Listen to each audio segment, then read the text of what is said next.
जय गणेश गणनाथ दयानिधि हाय हाय हाय जय गणेश गणनाथ दयानिधि हाय हाय हाय सकल विधन करी दूर हमारे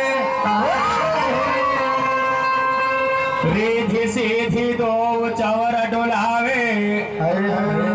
मुसवन पर प्रभु जी सा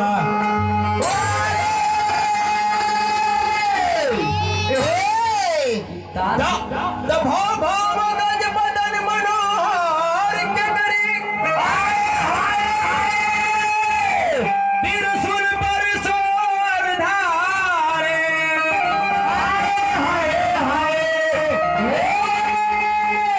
ब्रह्महीनाद भजन करे हरि के सकल विधन करी दूर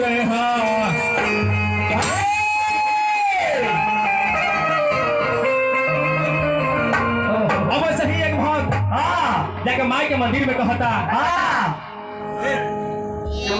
कहल गई बात कि बंद किस्मत के लिए कोई ताली नहीं होती, बंद किस्मत के लिए कोई ताली नहीं होती, सुखी मधु की कोई डाली नहीं होती, जो झुक जाए माँ बाप के चरणों में शुभम हुआ, जो झुक जाए माँ बाप के चरणों में उसकी झोली कभी खाली नहीं जाती। सही बात केकरा तो कही तो माई बाप के चरण में झुकाई, खाली मेहरारू के चरण में झुके है। जमाना वही आ गई बा, लेकिन अपना अपना विचार के ऊपर चल रहा है। रोजा रखो चाहे उपवास रखो, रोजा रखो चाहे उपवास रखो, बेटा वही है माँ बाप के अपने पास रखो।